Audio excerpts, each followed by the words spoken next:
Dr. Kornbluth, Yes. at MIT, does calling for the genocide of Jews violate MIT's code of conduct or rules regarding bullying and harassment? Yes or no? If targeted at individuals, not making public statements. Yes or no?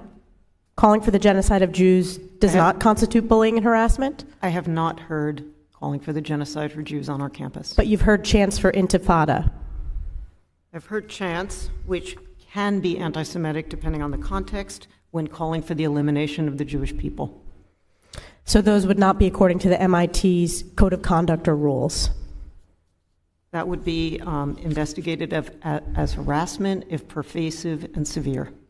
Ms. McGill, at Penn, does calling for the genocide of Jews violate Penn's rules or code of conduct? Yes or no? If the speech turns into conduct, it can be harassment. Yes. I am asking specifically calling for the genocide of Jews. Does that constitute bullying or harassment? If it is directed and severe or pervasive, it is harassment. So the answer is yes. It is a context-dependent decision, Congresswoman. It's a context-dependent decision. That's your testimony today. Calling for the genocide of Jews is depending upon the context. That is not bullying or harassment. This is the easiest question to answer yes, Ms. McGill. So is your testimony that you will not answer yes? If the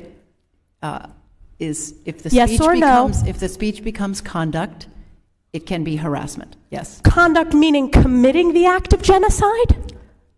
The speech is not harassment? This is unacceptable, Ms. McGill. I'm going to give you one more opportunity for the world to see your answer.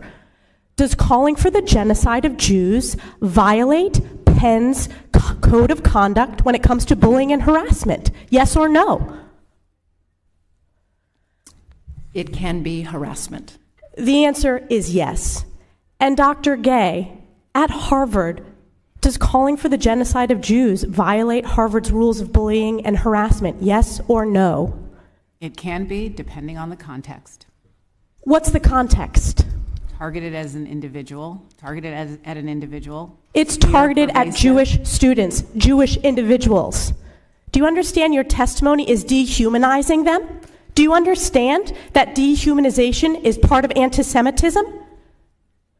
I will ask you one more time. Does calling for the genocide of Jews violate Harvard's rules of bullying and harassment? Yes or no?